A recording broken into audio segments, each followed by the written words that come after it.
สวัสดีค่ะ วันนี้จะมาสอนประกอบคอมพิวเตอร์แบบถูกวิธีนะคะ ด้วยโปรแกรม PC Beauty Simulator นะคะ กดเข้ามาเลยค่ะ เมื่อเข้ามานะคะจะมีคำอธิบายนะคะให้กดออกนะคะ กดตัว T ค่ะและนี่คือคอมพิวเตอร์ที่เราต้องประกอบนะคะ กดตัว I เพื่อเลือกเมนูค่ะ เลือกอันสุดท้ายนะคะ เลือกอันที่2เพื่อใส่น็อตนะคะ แล้วกดไปเลยค่ะ ใส่ให้ครบเลยนะคะ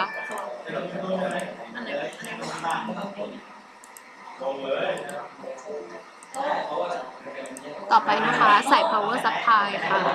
กดตัว T นะคะ แล้วก็เลือก power supply ค่ะ ใส่ไปเลยค่ะ ต่อไปนะคะ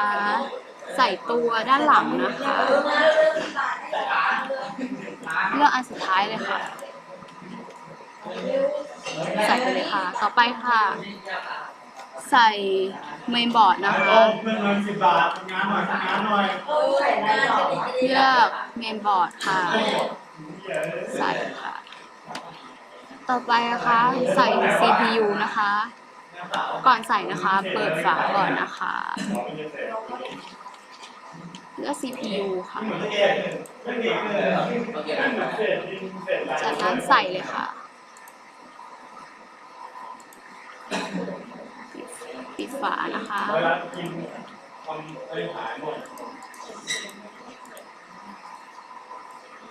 ต่อไปนะคะ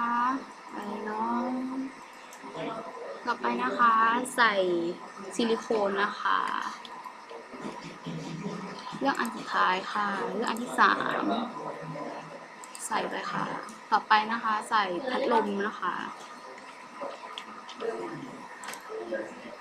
เลือกอันที่2ค่ะใส่ค่ะต่อไปนะคะใส่การ์ดจอค่ะ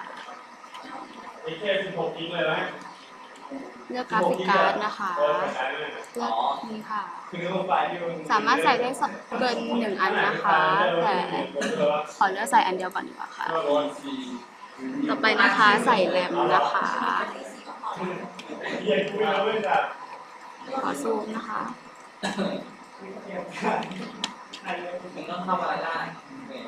เลือก Memory นะคะกดตัวล็อกก่อนนะคะข้างบนนะคะใส่ทั้ง2 อันเลยแล้วกันมันมีที่เป็นวิดีโออย่างเดียวแบบที่แบบโอเคค่ะก็กดล็อกแล้วนะคะใส่เลยค่ะใส่ให้ครบทั้ง4 อันเลยนะต่อไปนะคะใส่ฮาร์ดดิสก์ค่ะ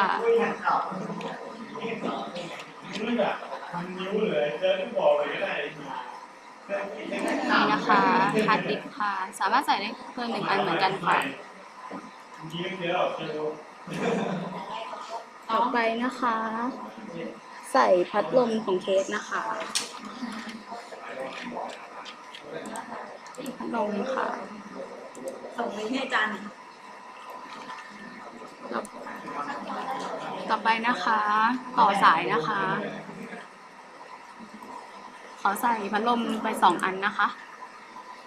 ต่อสายนะคะกด F1 นะคะเลือกอันที่3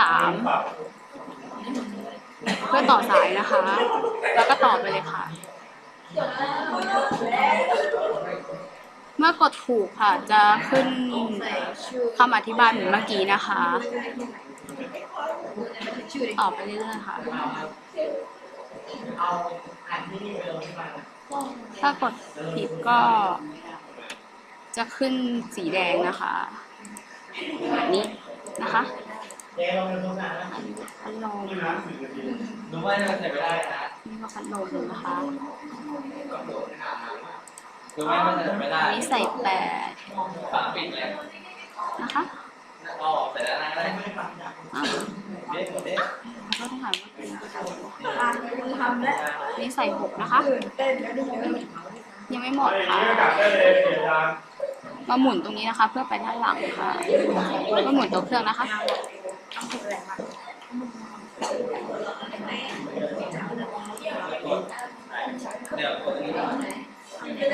ให้ส่ง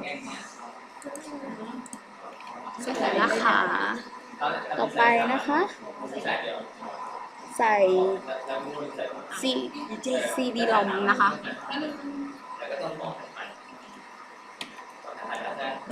ให้กด F1 ค่ะ เลือกอันแรกนะคะ หมุนกลับค่ะไม่ได้ใส่ CD ลมนะคะ กดล็อกตรงนี้ก่อนนะคะ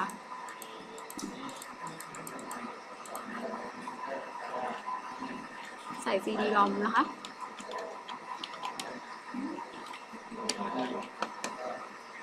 เลือก CD ลมนะคะ ใส่ค่ะ เสร็จแล้วต่อสาย CD ลมนะคะ กด F1 ค่ะ เลือกอันสุดท้ายค่ะ เพื่อต่อสายนะคะ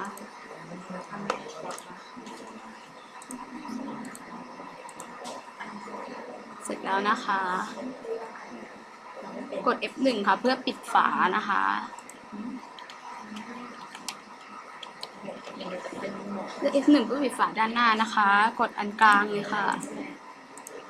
ปิดทั้ง2 อันเลยค่ะ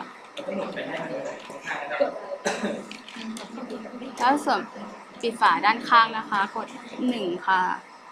กดอันที่2ค่ะเพื่อปิดฝาด้านหน้านะคะ แล้วก็กดอันนี้ค่ะเพื่อปิดฝาด้านหลังนะคะหมุนก่อนนะคะจุดวิดีโอปิดฝาค่ะไหนดูดิเพื่อเช็คนะคะ กด F8 นะคะ ต้องแหละถือว่าเสร็จสิ้นค่ะ